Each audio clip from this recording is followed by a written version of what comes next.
Dale Vincent. Hi. Is that your actual surname? It's not, it's my middle name. Do you know what? Actually, my full name is Dale Vincent Hancock. But weirdly enough, at school, I got teased for Vincent, not Hancock. I'm like, guys, look at the last four letters of my name. Come on, it's an obvious one. So I actually use it now in my business to empower me. So Dale Vincent Coaching. I love this. Yeah.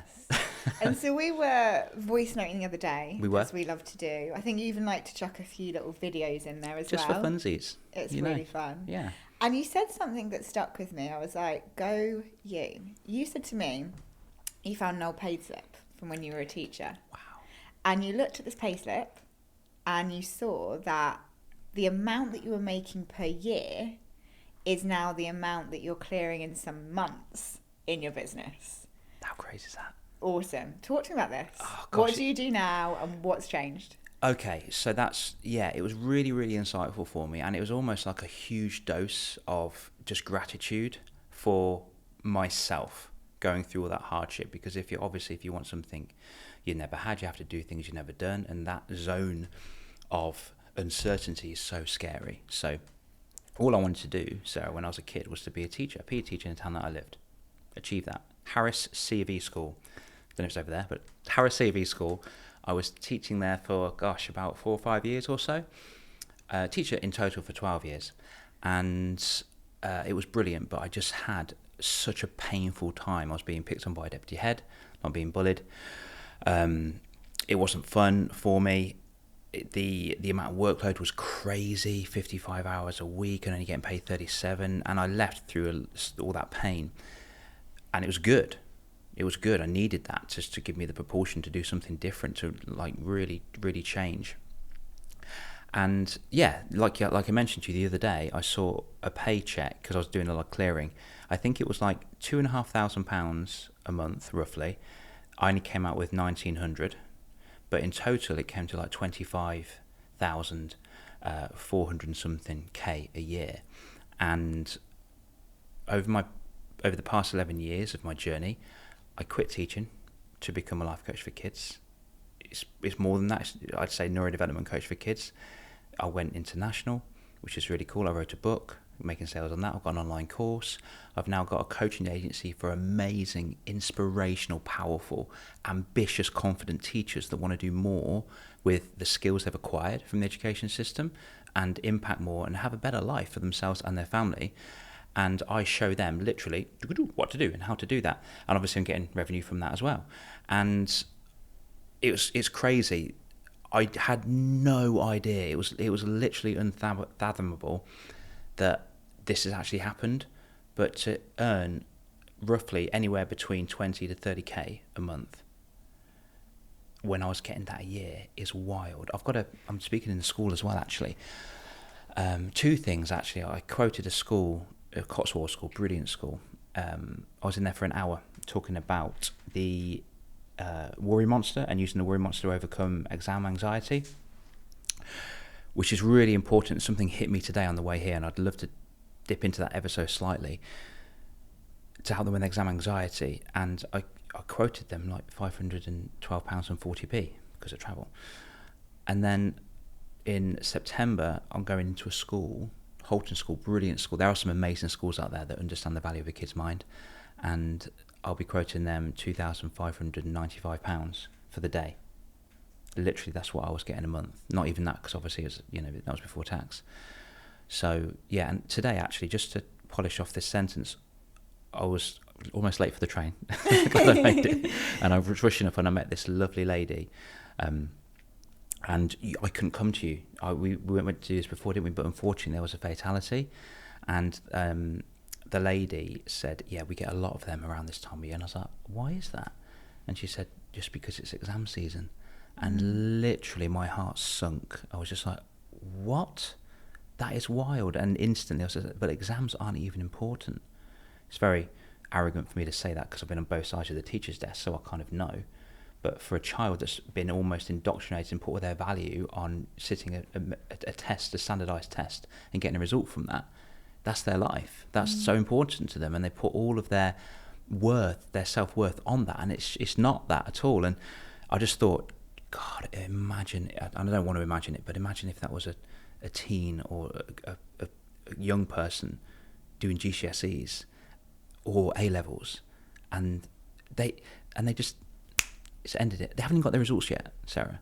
So really, so this is why, again, another why I do what I do, because I want to help these kids, and I want to just say, look, it's not the be all and end all. Use these techniques to help with your emotional intelligence or your emotional awareness. Understand anxiety. This is how you get around it. Exams isn't the be all and end all, so don't worry about that. Your self-worth is, but that comes from within. So seek internal validation, not external validation by a little certain squiggle on a piece of paper, you know? So if you were to succinctly say in one sentence what you do now, how would you describe it? Okay, so it's almost like an elevator pitch, isn't it, really? So if I was to meet somebody in an elevator, like, I don't know, Tony Robbins or someone like that, or Mel Robbins, whoever, so, oh, hello, how are you? Oh, hi, my name's Dale.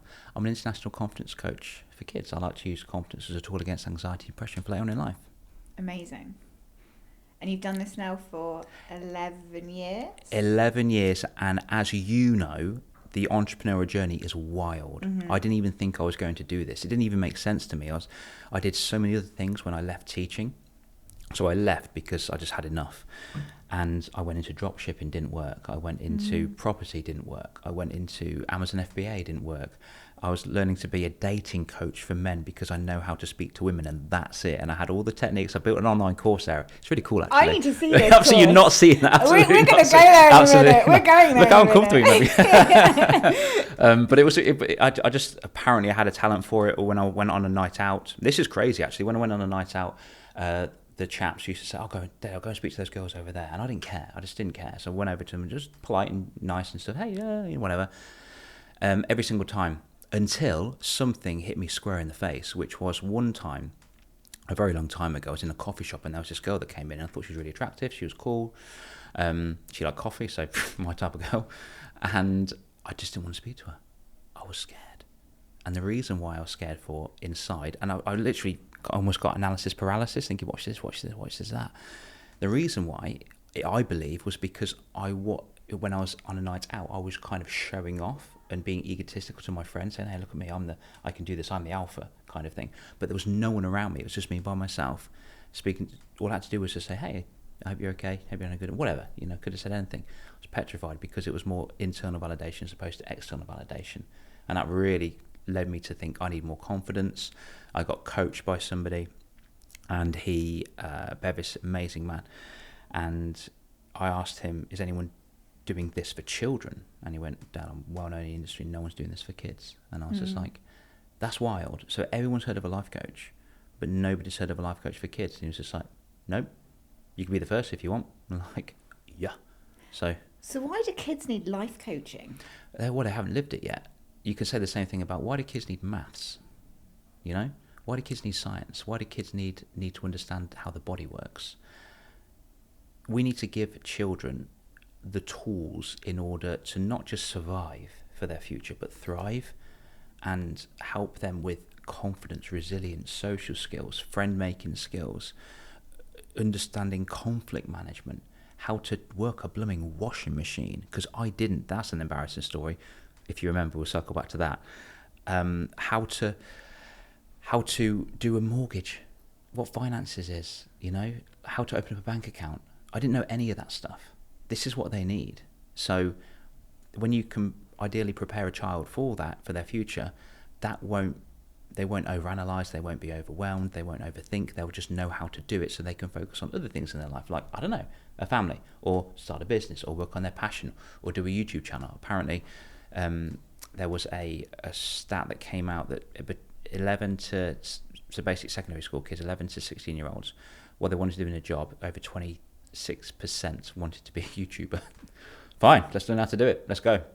Let's learn how to do YouTube. If you want that so bad, let's go. But you'll need these other things as well, because full well if you want to go on YouTube, it's compound content. You can't just do one and get like 1 million. You probably can do it if it's just short, but that's like short-lived. Mr. Beast did it since he was 11 or something, and now look at him, 26, a billionaire roughly. So it's just like, and actually, So you look at skills like confidence, and they're like interpersonal skills as well as really practical stuff that you're doing with them. Yeah. So how do people find you? Is it like people's parents come to you and say, like, be with my kid? How does this work? It was quite wild, actually, because I didn't really know what I was doing. Yeah. At all. In fact, when I first started, I didn't even have business insurance, because at school they don't teach you how to do business, do they? As you know, as you're aware, you have to kind of figure it out yourself. So all I did was just not shut up. I literally was just talking about it to friends, to family, on social media. The good thing about speaking about it in your network as well, in person and on social media, in person is great, because if people turn their nose up at you or say it's not going to work, or say that's weird, or it's like, oh my God, thank you so much for the lack of support. I really appreciate that. Now I know I'm not going to invest time in that person, because that person's not championed me. I always think that no matter what anyone's doing, if they're solely focused on it, just like, yeah, let's go, let's rock and roll. I can help you do that. What do you need to do? When do you need to do this by? Let's do some goal setting. And on social media, if people look at your stuff and don't share it or like it or comment or save or, support you, it just takes doink, like a second. Then that is such valuable information for you in order not to spend your time with that certain person, in my humble opinion. So yeah, I just didn't shut up about it, and I was just coaching kids, and I was so scared so I've jumped out of 2 planes, swum with sharks, went to Colombia by myself, but leaving the education system was the scariest thing I've ever done, because it's secure. It's not secure. It's one stream of income. That's not secure. And anyone can decide what they want to do with your career. They could just get rid of you if they wanted to. So I remember charging something tiny, like £50 an hour, like tiny, for like changing a kid's life. And I was shaking inside. I was so scared. And I remember one of my first clients, beautiful lad, he's so amazing, and mum's amazing as well, beautiful family. A lady called Kirsty found me on Facebook, went through the whole procedure, message, and then we met up for a coffee, because I take it very seriously. And she said, yeah, cool, this sounds really, really good. What do you do? Well, I combine the physicality with psychology, because when a kid's running around or swinging off ropes or doing football or basketball or what have you, then they get a dopamine release. What does dopamine do? Well, it makes them happy. When they're happy, what do? Their guard drops. When their guard drops, what do? They open up more. And that's the time when I come in with a specific NLP technique, or a CBD technique, or a timeline therapeutic technique to help them overcome a certain particular area of their life. And then we go back to the sport. Then we go, and that's what we do. We kind of go in and out, and she loved that idea. Max is doing so well. I was coaching him when he was 12, 13. Now he's 19. He's doing absolutely. I don't know if I can share his personal story, but it was heart-wrenching, and he was getting more and more and more angry in school, like two-footed tackles, shouting at teachers, that sort of thing, and it's not like him at all. And now he's got his own little mini business, which is really cool, and I gave him a 30-year homework to do, which was to jump out of a plane. He did it last year. Amazing. So cool. I love so this. Cool. Yeah. So you're journeying with people for quite some time as well. Yeah. Do you ever get criticism from people that say, like, you should do this for free, or why do you charge what you charge? Yeah. It's crazy. It really is. And I understand. I get that. And to be honest, that kind of went into my head when I first started, thinking, God, how can I charge people for this? In fact, gosh, a friend, I'm not going to mention any names, but a friend, when I first started, I've known him since I was an embryo, like a really long time. In the womb. I know. And I just put when you could do polls on social, on Instagram, on Facebook. I did put a poll on Facebook saying, "Hey guys, I've just invested in this neurotherapeutic course. I'm thinking of being a life coach for kids, confidence coach for kids. Who thinks that would be a really good idea?" And loads of people said yes. Ting, ting, ting, ting, ting, ting, ting. One person said no, and of course it's a negative. What does our brain do? Automatically go to the negative, because we have to find out what could potentially harm us as like a safety mechanism. Very, very chimp brain. But I had a look, and it was some guy I didn't know. Anyway, another no came through. I had a look, and it was my friend. I was like, okay, cool, no worries. It's probably a mistake. He's not that au fait with social media, so it's fine. And then, honestly, 15 seconds later, another no came through, and it was his wife. And I was like, it's 7:00 at night. You're clearly talking about this. I feel unsupported, and I was upset. The first person I didn't know, so it didn't bother me at all when it water off a duck's back, because it was my friend. I was like, wow, that's wild. And I messaged him, said, dude, did you and your partner mean to put? No, I said, yeah, we did, yeah. Okay, may I ask why? It's just like, yeah, we just don't think you should do it. It's just like, okay, what would that be? Well, you're not qualified, you're not a doctor, you haven't got a PhD or anything like that, so you don't have the skills or the right to do that, in my opinion. And I was just like, I was getting ratty. I just, it's a bit of an oxymoron. I was getting emotional after helping kids, help with their emotions. But I'm glad I felt that, because there's nothing wrong with emotion. There's no such thing as negative emotion or a positive emotion. It's just neutral emotion, just a neutral feeling to give you some information that something's not right in your environment. So adapt and do something about it. So I took a breath. I took a few steps back. I was like, I need some space just for a bit, just to kind of chill. And I came back to him and I said, I have been coaching and or teaching children since I was 14 years old. I've been teaching kids for 12 years in the education system. I'm in a room with 30 different personalities. I have to adapt my communication, my language, my linguistics, my tonality for individual kids in that room, as well as making sure they're getting on with the content of the lesson, as well as motivating them to do the content of the lesson. 6 hours a day, dude. That's like literally 30, it's just like, what, 230 different personalities a day. It's exhausting. I was able to adapt for every single personality in that room. I've been doing it for 12 years. I've now invested in myself to learn all about the psychology, which is probably higher than a university level, how I can speak to children, how I can use the neuro techniques to get the best out of them, help a child overcome anxiety within 20 minutes. I think I have the experience and the knowledge to do that, and I'm always going to be learning as I progress through. But when I enter a conversation with a young person, it's my intentionality. It's my intention is to do whatever it takes to help them understand who they are, so they can show up powerfully in this world, but also help them become self-sufficient enough for them to acquire their own tools so they don't need me in the future. So yeah, I got it. It was met by my best friend that said, no, you shouldn't charge for this, it should be free. And it kind of, that got to me. I was in it for like 3 years. It was still 3 years. We haven't spoken since. And so I thought, right, I'm going to create a charity. And then I thought, well, what are the businesses out there? So, should we give food for free? Should we go to a restaurant and say, it should be free because we're entitled to food? Should we have housing for free? Should we have land for free? Should we have clothes for free? It's not. I'm creating a bespoke service that's, well, as far as to my knowledge, no one's ever done before. So it's the value that you put on that, and I get it. Unfortunately, we tend to summarize value with a money metric, which is understandable, but it's not that one thing that you do in that moment in time. It's the value that you give and can give to another person. So just imagine helping out a young person who, again, if we just go all the way back round to this person, I'm praying it wasn't, it shouldn't have happened, obviously, but a young kid who jumped in front of a train because of exams. Like, imagine if I could have, or somebody else could have helped them in that moment. I got a message 3 years ago. I never forget it, and I get it often. Dale, you've saved my son's life. Thank you so much. And I broke down in tears because it was amazing. So I hear you. Yeah. And so I asked this question to a friend of mine who he has a business coaching entrepreneurs. Cool. And he's just had a kid.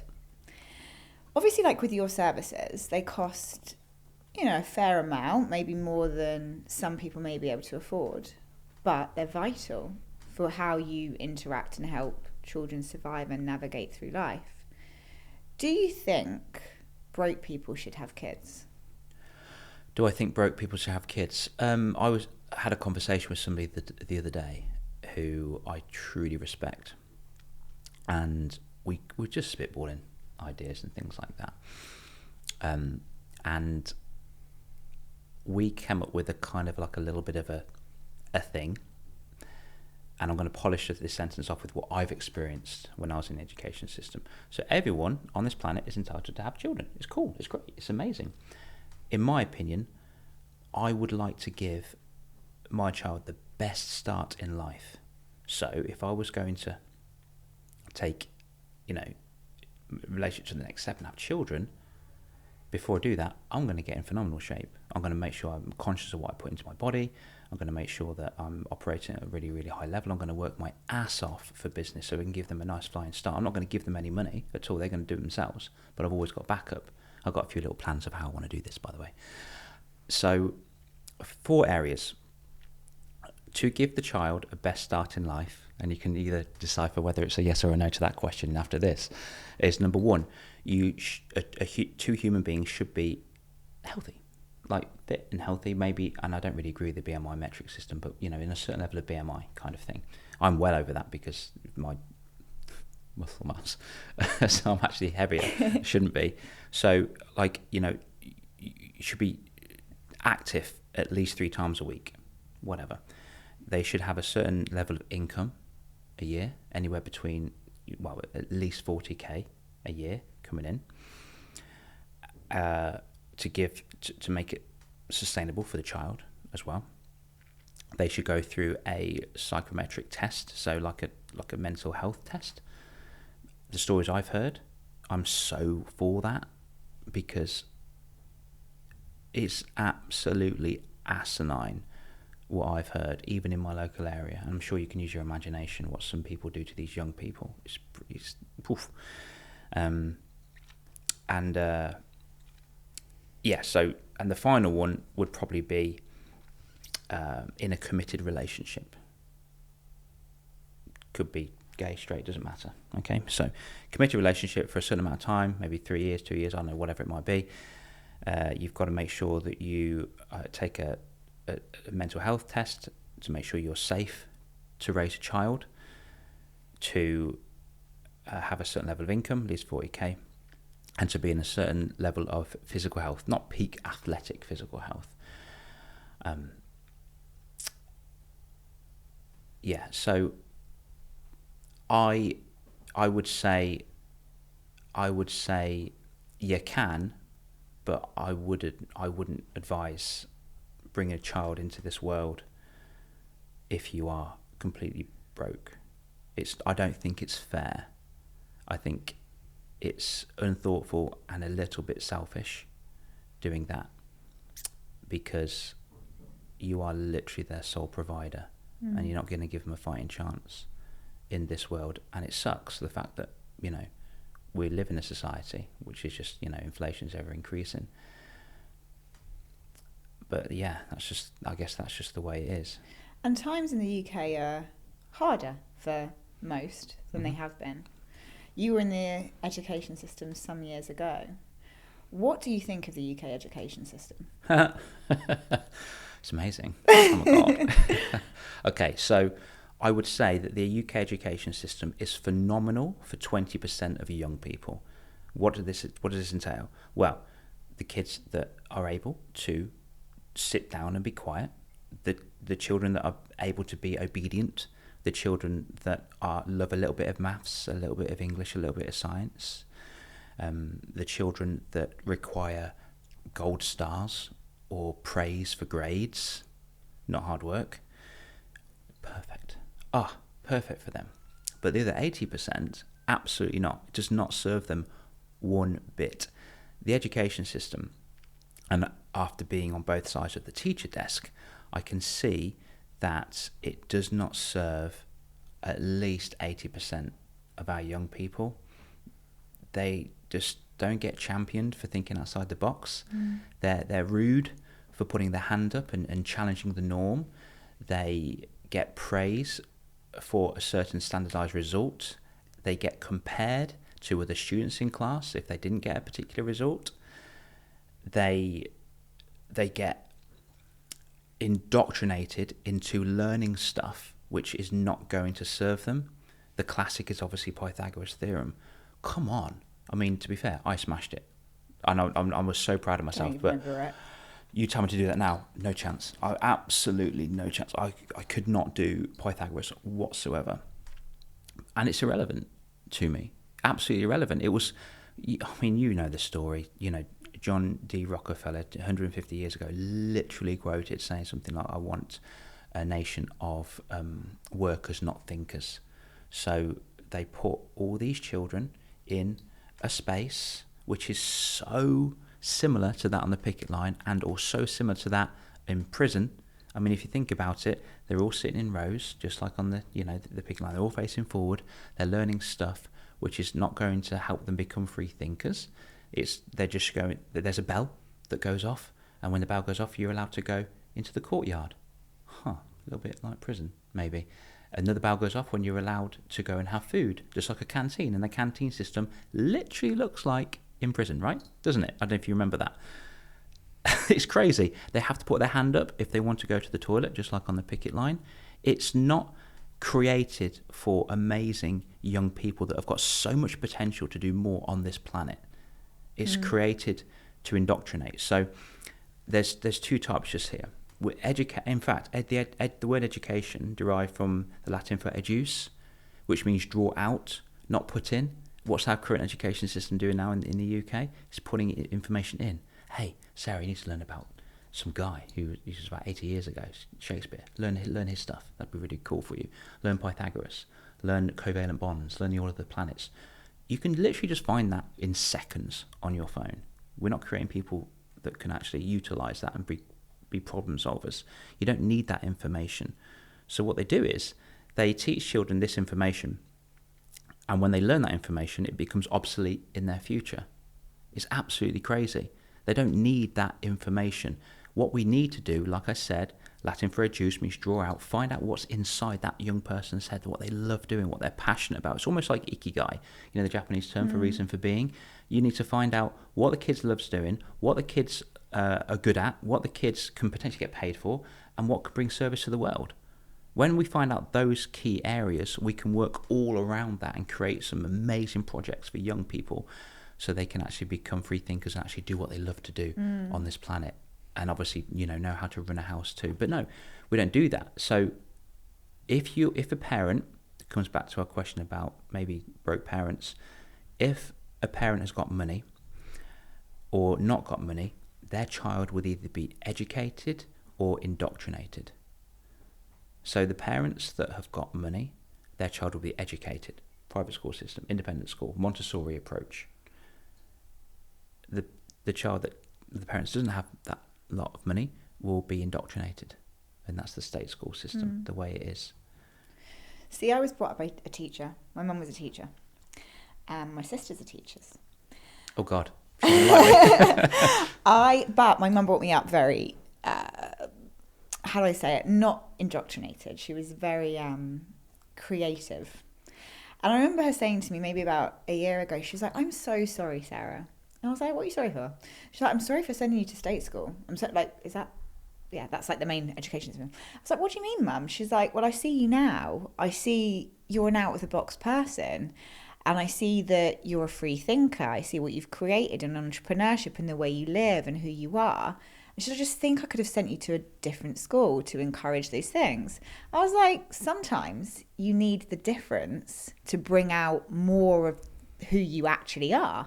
So I said, now I look back in adult life, I'm actually really grateful that you sent me to somewhere where it felt so constricting at times and felt like you're pushing boundaries. And I always was the rebel and I was smart, really smart, could tick the boxes, but always rebelled. And so I wonder if all of those things would have actually come out without an environment of difference. Because sometimes if you're just supported fully in, who you are or the way that you think, the sharpness of that inside bit doesn't get its place to actually rebel and come forward. And she's like, "Okay, fair. All right, thank you." But she said that she could see it from a really young age, the way that me and my sisters were different. So like, she was like, you were always like, the way you'd learn, the way you'd explore the world, it was different to your two sisters. And they're a lot more, structured, let's say, and they're okay to work in the system. So do you think the system is actually okay for some types of people or children, or do you think it is all bad? So I would say it's wonderful for 20% of those types of children, like your sister, that, yeah. But 80% absolutely not. You don't, have to be a wild child or a rebel. I remember I never liked to conform. And I think when people like that, like you, go through that space, it's almost becomes unbearable, which gives you the struggle. And if you type in what the definition of struggle is, breaking free of old restraints. So it gives you that struggle to propel yourself to what you actually really want to do. So if anything, your mom served you so well because she put you in that, but it's what she had to do. We have to go to school, don't we? Well, actually we don't. But we have to go to school and we have to learn, and it's just the way that society is. But you having gone in that environment did the best for you, because it's almost like when I was in that space of being a teacher, all that horror didn't happen to me, it happened for me to get out. So you were always known as like a bit of a free thinker, an out the box thinker, a bit of a rebel. I love the word rebel, by the way. Yeah. I love the word rebel. Yeah. 100%. I was the class clown. I was silly. I was, but I was always respectful to the teachers. I think that's another key thing just there. There's a smart way to be a rebel. So what I knew how to do was, and I worked it out young, was play the games. Yeah. So when I was 3 years old, in my school report, it said Sarah has very good negotiation skills. Amazing. One of the best skills you can have in life, right? I will do X if X, right? So I knew I could see what needed to be done of me to tick the box, but I knew where I wanted to get to. Yeah.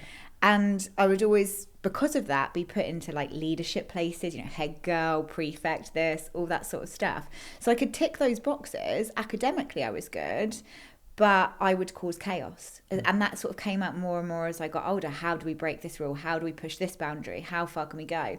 So when I got into my teenage years, it was like expelled, suspended, but I'd still get all the grades and I'd still be like in the gifted and talented list and all this, because I knew how to play both games. And that's one of the smartest things to be as a rebel. Know how to play the game, but know how to work the system. So do you remember, that's amazing, by the way. Thank you for sharing. That's really cool. Did you have any, if you can remember, do you remember the intention behind that, being a rebel? Did you want to make things better, or were you just being a bit like... It was the constriction. It was Church right. of England, all girls school. Yeah. And it was the constriction that then just caused the opposite reaction. Cool. But you needed to do that. And look at you now. I mean, like 19 years that you've been... No, you started when you were 19. 17 years. You started when you were 19, which is insane. It's so cool. Was there... Because I know you did at uni. You went to uni and then you came out, which is really cool. I did the degree. So I'm really curious, actually. What... You did the degree? I did the degree. I finished the degree. I was going to... Okay, cool. So...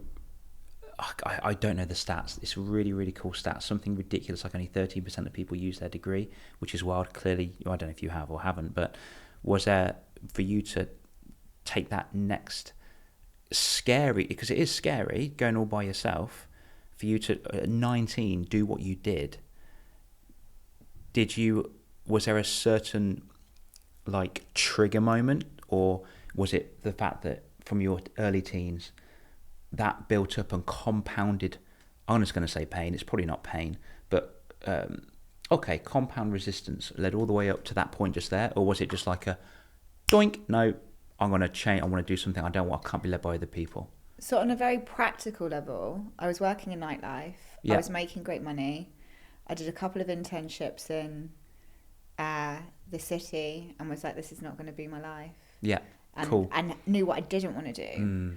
So from there, I was like, let's do it. Yeah. I didn't feel the fear. At 19, I think you have a lot less thoughts in your head. You know less. Yes. There's less to actually worry about. So I didn't have the fear that I probably would have now, thinking that I know more than I know, right? And I just did it. I didn't stop and was relentless at doing it. Amazing. And that was literally a simple version. So it's almost like, this sounds horrible, but it's not, because I had this, like, pig-headed confidence. Yeah, or just blindsided naivety. Yeah, I call it blindsided naivety. I love that. It wasn't even confidence, it was naivety to what could go wrong. Yeah. And it's interesting, when I come back to what you said about the dating world. So wow, I was hoping you forgot that. You were hoping we forgot this. Okay, so was this in the world of pickup artists? Yeah. Around that time? I forgot. Around that time. Yeah. So who did you learn from?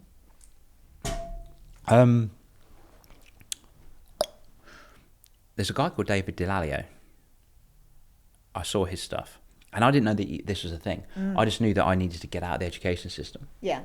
So that came to a point of trigger pain. Doink, I've got to go. Okay. And I was thinking, how can I make money? I've invested so much money on my own education. And I think that's really, really important, because I already invested well, now it's 9K a year for university. Back when I... Do you think it's worth it? No, absolutely not. So would you point blank say to someone, don't go to uni? Nah, 100%. I would do if you want to be a doctor or you want to be a surgeon or something like that, but absolutely not. In fact, the lady I was speaking to today on the train conductor has got a master's. And she said, oh, yeah, well, I went to university, I've got a master's, I'm not even using it. I'm like, okay, so let's freeze just there. What if, I didn't say this to her, by the way, because it's been so rude, but come here, let me coach you without permission. Come here, let me give you a better life. What if you got an opportunity in school to find out and pinpoint your passion or your purpose or your reason for being? Obviously, we can't project our way through life with just a purpose or passion, because we need to be pragmatic at some point as well. But also we give you almost the confidence or the self-belief or the self-efficacy for you to actually create something amazing for you or use your degree. Because it just seems like it's a big fat waste of time if you spent 7 or odd years in a place, in a room, facing forward, making notes, just to kind of not use that thing. There's nothing wrong with being trained. We need trained. They're amazing. But you're not using what you've acquired, which is crazy. Anyway, back to the dating space, because I was trying to divert just there, but I thought time to level up. So I was looking around for courses, how to do this. I just got so fascinated with the fact, you can make passive income, you can make money while you sleep. And I was like, sweet, let's do that. Amazing. So I tried about 15 different times, failed every single time. I remember that I created this really cool, have you heard of Prezi? It's a bit like PowerPoint, but it's on a single campus. It's so cool. And I was the whiz at that. In fact, I was the CPD king at school to show people how to present. It was amazing. And I was showing them how to create it and stuff. So I created this PowerPoint presentation, recorded it, did my voiceover about how to pick up women. But it wasn't the women as in just like pick up and, one night stand thing. It was like a sustained relationship. So it's about qualifying the women as well to make sure they sing from your hymn sheet and you theirs. You got to make sure you're sitting on the same side of the table as this lady. Because because they don't teach you this in school, like literally after school, you're supposed to find another human being of which you're going to spend 50 years of your life with this human being, having no lessons of how to communicate, how to coordinate, conflict management, have the emotional intelligence to be in one place with that human being, and ding ding, you get another little human being in your life that's about this big, and you've got no training for it as well, and you've got to bring this into the world. It's crazy. So that was my intention, not to have a one night stand thing. It was more like longevity. Yeah. So the reason I segue onto that as well is because you were asking me about my experience of like coming into nightlife, and I had a crossover in this world of pickup artists, and you were doing it as well. I wasn't doing it, so I dated at the time a guy who was known as one of the world's top pickup artists at the time. So met Mystery, these kind of people who wrote the game, and would be at the boot camps where it was a room full of 300 guys who would come to learn how to pick up girls. And at the time that was focused a lot on the night game scene. So obviously being in the nightlife world, we had become the marketing tools, like us girls who were going out when we were at uni, become the marketing tools to get more guys in. And through that, this pickup world had kind of built, and I learned and was exposed to it. Now, a lot of people have a lot of negative things to say about, the world of pickup. Is it true? Is it you being authentic? I see it as a really good business learning and acumen at that point in time, because it was a way of seeing the world. I'm not saying I agree with it, but it's good to see realities. There are dynamics that play out between men and women. There's ways that if you learn them, you can learn how to utilize and work with them effectively. And I guess the world of pickup and dating and confidence, as you've gone on to teach kids, kind of intertwine somewhat, right? I guess so. There's so many different paradigms to pick up artistry. Night game, day game, the dark side. Of course. Oh God, some of the tools, and a lot of people use NLP techniques just to get one off, and it's a bit dark. I wouldn't recommend doing that because you've got a lot of power with those skills. So, but surely learning that is actually powerful. So rather than saying like, is it dark, is it not? Being able to be aware that that's things that go on and techniques that are used. Is it right or wrong? It can be manipulating. So it's almost like a light version of narcissism, in my opinion, or gaslighting to a degree.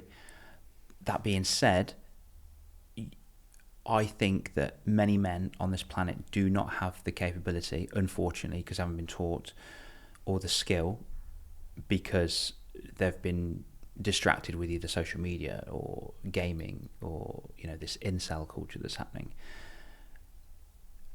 For the men to learn that stuff, it's amazing. Just to have the confidence to go and approach and speak to a lady, and also if they get rejected, that's totally cool. It's all right. Be okay with failure. Like even at school, kids aren't taught about failure. They're told that failure is bad. There's one answer to the question. There's one answer to the question. If you get it wrong, you're wrong. Shut up. But it's not the answer that's wrong. It's the question that's wrong. We need to create more free thinkers and create space for children to communicate with not just opposite sex but the same sex as well. So I think these techniques are really useful. They're amazing.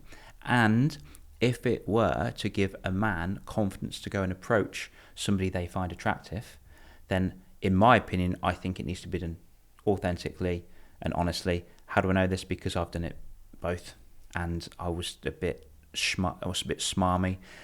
I like to thank my dad for this, because my dad always raised me to respect women. He's been in a relationship with my mom for 47 years, which is so lovely, and he's always hammered me if I don't respect women.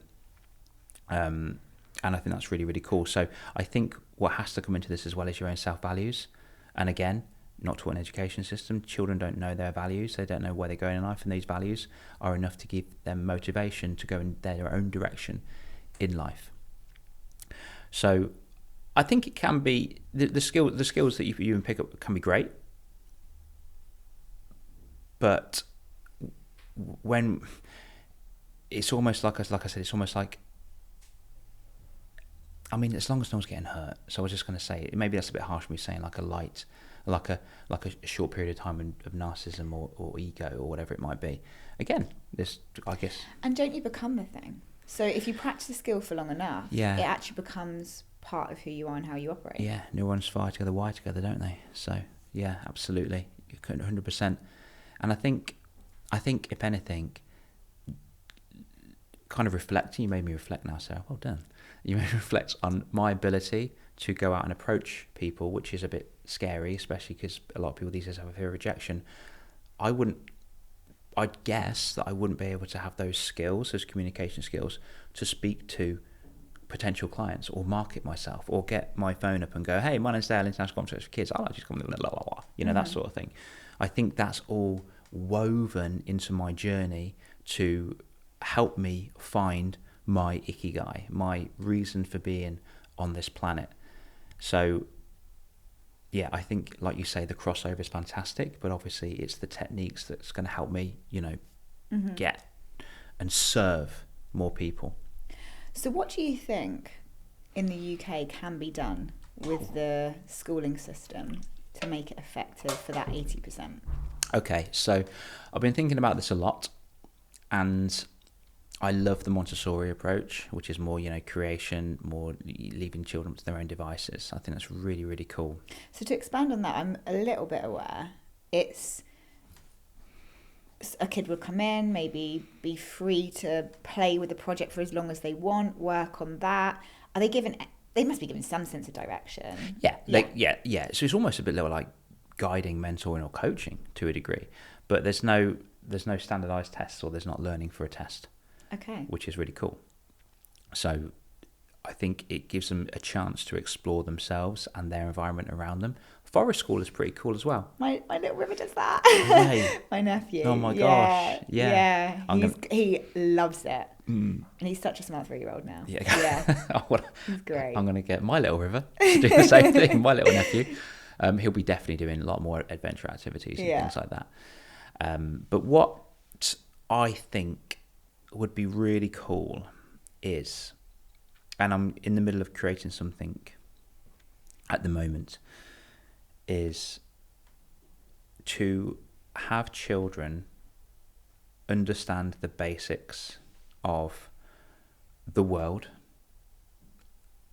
Maths, yeah, fine, English, but through communication, not literature. Just English language. Science is interesting as well. To have a place where children come in the morning and they can choose when they do stuff. So there's all these lessons. So for the first 3 years of education, you're going to have an array of lessons: geography, drama, art, history, all of them that are in there right now. You can choose when you do it. It's going to be potentially AI-led, which is very controversial, but with a mentor or a coach that oversees and helps out teacher. That helps out, and the coach or the mentor, the teacher, would turn them into coaches or mentors, will have the skills to help get the best out of that young person. Again, education allows them to draw out the best of that young person to find out if they like it or not. And then after that, then they can really hyper focus on what they love doing and what they're really, really good at as well. So, and within the school day, they will get a particular, if this is possible, but like a ratio of like 1 to 5, as in like 1 coach to 5 kids, project work. So again, to find out what they love doing, it could be YouTube development, it could be SEO skills, it could be creating a podcast, getting some IKEA furniture and building that. It could be learning all these little things by themselves. So they have to follow instructions. So there's instructions, go for it, and let them get on with it and let them build this thing or this wardrobe or whatever it might be, and it'd be a lot of fun.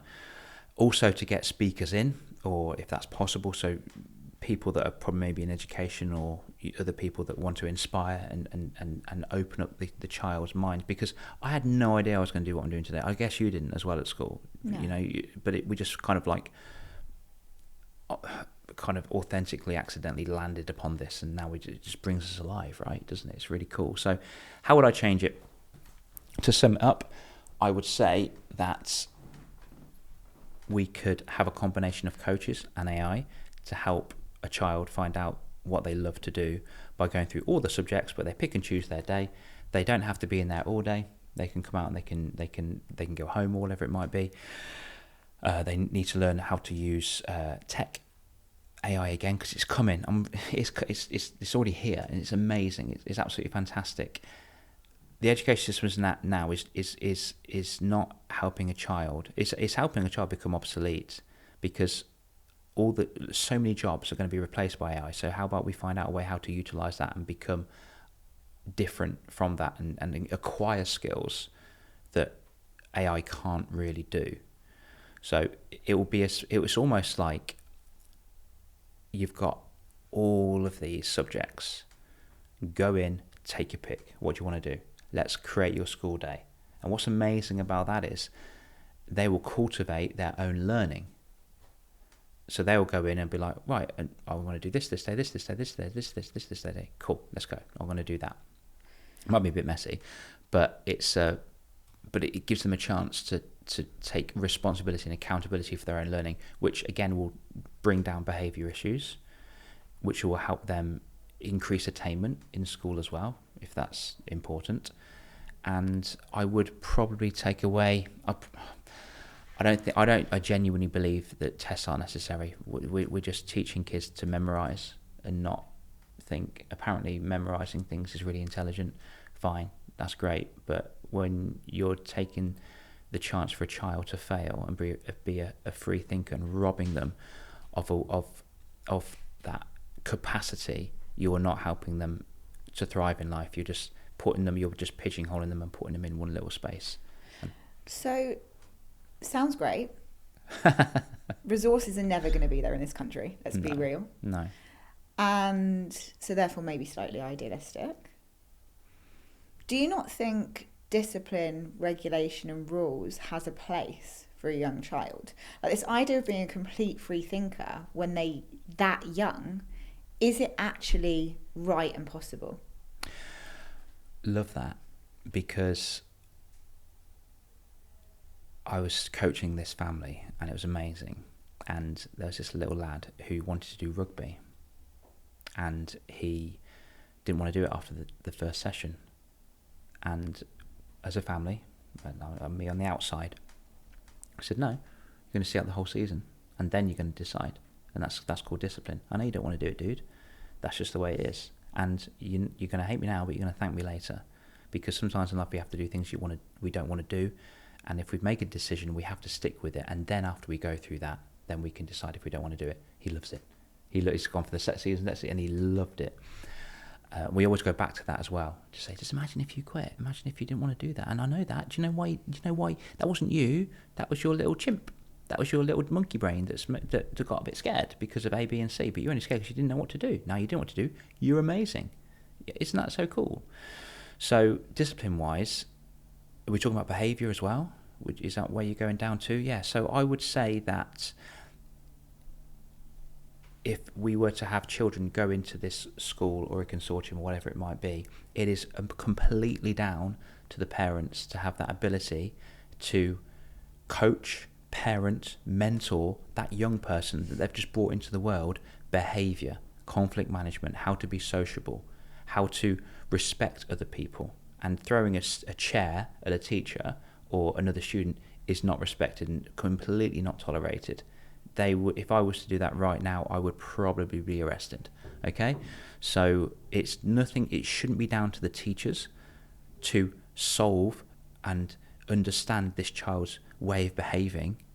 It is solely down to the parent. You've brought this person into this world. It's your prerogative, it's your responsibility to send this child into school and get ready to learn and adapt to the social norms of that environment, because that is going to help you as a young person, but also help your society as well. And again, it alleviates more pressure on teachers, because teachers at the end of the day, they only get paid for 37 hours of work. They're spending probably something ridiculous like 1 hour, maybe 2 hours a week that they're not getting paid for, sitting there writing behaviour reports because parents don't know how to raise their kids properly. So it's nothing to teachers should not be responsible for behaviour issues. It's down to the parents. And if you can't do that, send them home until they're ready to come in. And do you think it's practical to think that a parent, let's say we've got, in the UK, you've got two parents that are working, they're doing this 50-50 kind of model of life. There's not one parent fully focused on that child. Is it practical to think that they can actually instill all of the behaviours? 100%. And how? 100%. So first of all, tiny caveat to this. Again, no parent knows how to parent. Okay, if I was to have, in fact, I said this the other day. Laura is the mom, Henry is the son, and Brian is the dad. And I said, "Oh God, there's this amazing book. Have you seen it? It's in the library. It's How to Raise Henry by Laura. It's amazing. You should get it. You should totally get it." She was laughing because that book doesn't exist, and that book will not be able to be used for their other son because it's just for Henry. So it almost becomes a little bit obsolete, all these parenting books, because it's so different and dynamic. But a parent does not know how to raise a child. They have to guess all the way through life, so they have to adapt to that particular behaviour. Now, that being said, I would say that, and this would be fantastic as well if I was to really go ham on this education thing, but to help parents as well, because a lot of parents, again, they don't know how to do this. I think the education system needs to have parenting classes if that's what a kid wants to do. So literally by the ages of 15 to 16 or year 11, they should know how to raise a young person, understand behaviour, what happens next, how they can get support with this sort of thing as well. It takes a village to raise a child. You know that more than anybody. And how they can do this is I think there needs to be some sort of government initiative to really help parents parent their young person, to install discipline, to install values, to install behaviour. And also, guess what? Kids are kids. Their brain is doing this. We're adults. Our brain should be doing this right now.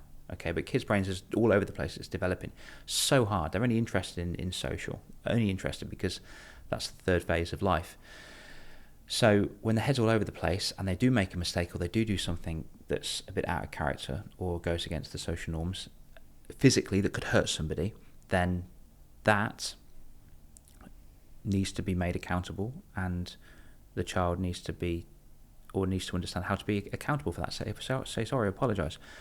I was in an SEN school, Sarah, for 2 years, like a sabbatical kind of thing. It was amazing. These kids, wow, they had severe needs. Weren't able to talk, severe autism. Beautiful kids. It's so funny.